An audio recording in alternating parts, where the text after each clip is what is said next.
Kaya pinagbubutihan ko sa trabaho ko para makabawi ako kay nanay. Ako din ate, pinagbubutihan ko ang pag-aaral ko para mabigyan natin ng maginhawang buhay si nanay. Totoo ba yan? Baka mamaya magaya ka sa kapitbahay natin na baka mag-asawa ka din agad.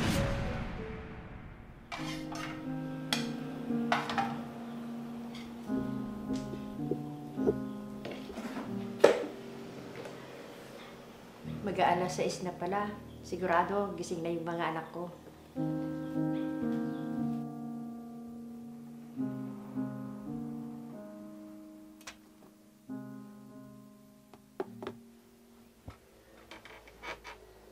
Lovely, gising na.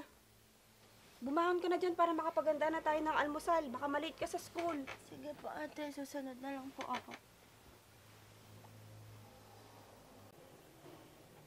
Lovely, bumangon ka na para maunahan natin si nanay magluto. Sige ate.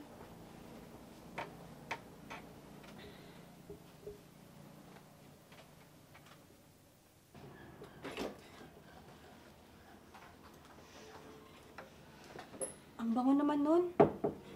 Kaya nga ate, tapos na yata magluto si nanay. Nay? Nay?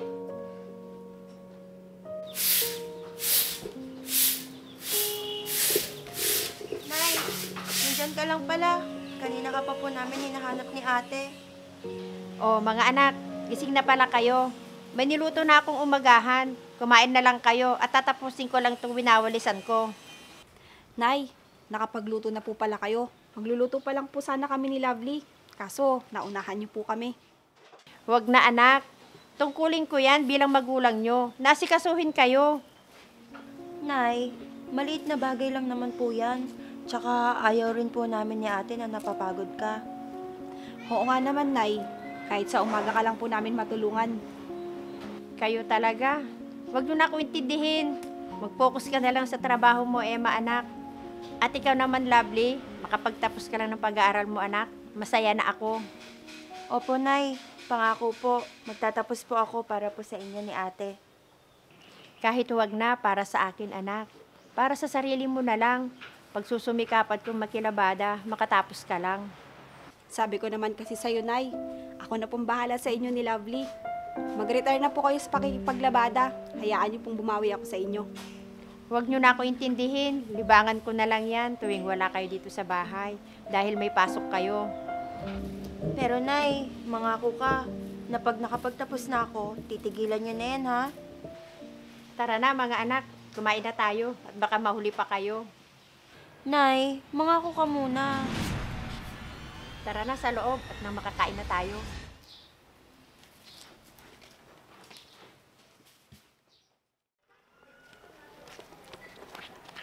O, Lovely. Basta, sabay tayong umuwi mamaya, ha? Dating gawi. Doon tayo sa may waiting shed magkita. Sige ate, tatawagan na lang kita pagkatapos ng klase ko. Mga anak, sandali lang. Nakalimutan nyo tong baon nyo. Oo nga pala, Nay. Salamat po dito, ha. The best nanay ka talaga. Kaya nga po, Nay, salamat po. Nag-abala pa kayo. Kayo naman, hindi naman abala yan sa akin. Tsaka, natutuwa ako sa ginagawa ko. Kaya wag nyo na lang pansinin. Si nanay talaga. O siya, sige na. Mga anak, mag-iingat kayo ha. Ang swerte talaga natin, ate. Dahil meron tayong nanay na mapagmahal at maalaga. Oo nga. Kaya pinagbubutihan ko sa trabaho ko para makabawi ako kay nanay. Ako din, ate. Pinagbubutihan ko ang pag-aaral ko para mabigyan natin ng maginhawang buhay si nanay. Totoo ba yan? Baka mamaya magaya ka sa kapitbahay natin na baka mag-asawa ka din agad. Naku, hindi ate. Wala pa nga akong boyfriend. Tsaka pag-aaral mo na yung nasa utak ko, hindi yung mga ganyang bagay.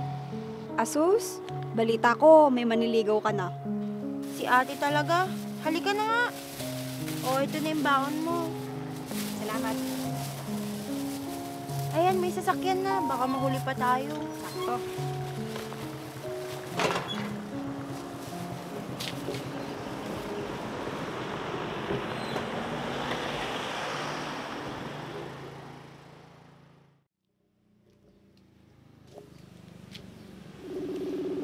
Hello, ate.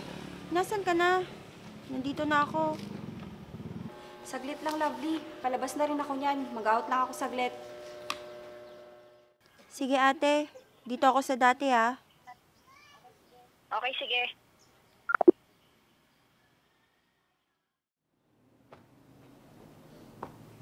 Anong oras na pala?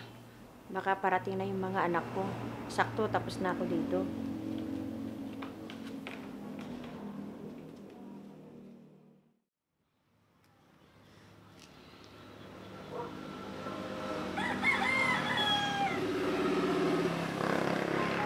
Hello, ate. Nasaan ka na? Oo, eto na. Anong oras na? Mamaya mag-alala si nanay, kakaantay sa atin. Oo, eto na. Nasa likod mo.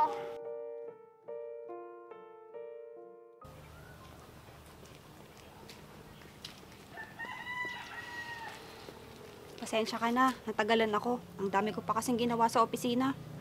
Akala ko mag-overtime ka na naman, ate. Kaya na-late ka lumabas. Muntik na nga eh. Buti na lang, tinulungan ako ni Renz. Kaya natapos ko kaagad. Renz? Oh, alam ko na yung mga ganyang ngiti mo. Tigilan mo ko. Magkaibigan lang kami nun. Ha? Wala naman ako sinasabi, ate. Ikaw naman, masyado kang defensive. Huwag ako, Lovely. Papunta ka pa lang. Pauwi na ako. Teka lang, ate. Hintayin mo ako. Ang lakas mo mga asar sa akin kanina, ate. Tapos ikaw pala itong pikon. Hey, bilisan mo na lang dyan para maabutan natin yung jeep sa paradahan. Malamang naghihintay na sa atin si nanay. Oh, eto na. Ka na.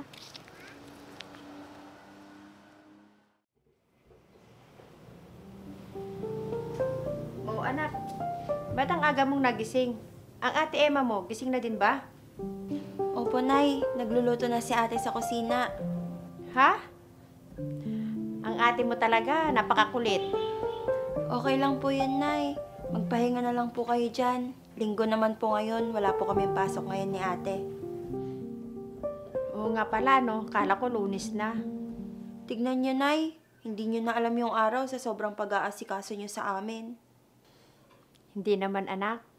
Si nanay talaga. Huwag nyo na kasi kaming asikasuhin. Ang tatanda na namin, no? Hayaan nyo kami naman yung mag-asikaso sa'yo. Wala naman akong ibang gagawin. Kundi ituon ko na lang sa inyo ang buong atensyon ko. Mag-asawa ka na kasi ulit, Nay. Oo nga kasi, Nay. Mag-asawa ka na kasi.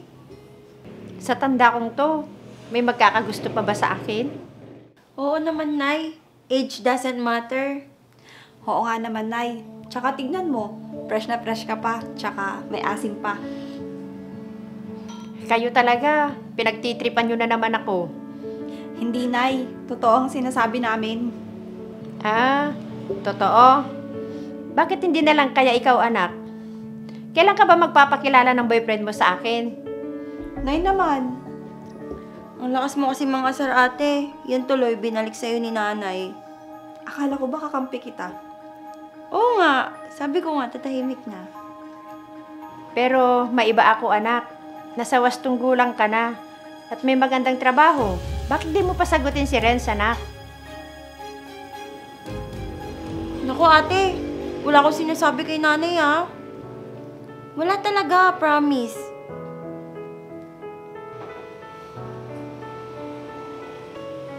At kanino naman sana malalaman niya ni Nanay Aber? Aba, malay ko, ate. Basta ang alam ko, may pakpakang balita.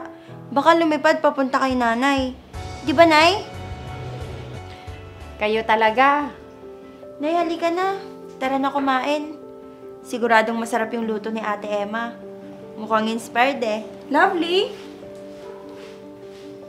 Ate, kain na! Loko-loko talaga yun kahit kailan. Salamat, Panginoon. Kahit hindi nyo kami biniyayaan ng mabuting ama, meron naman kami mapagmahal na ina na hindi kayang tumbasan ng kahit na anong bagay dito sa mundong ibabaw.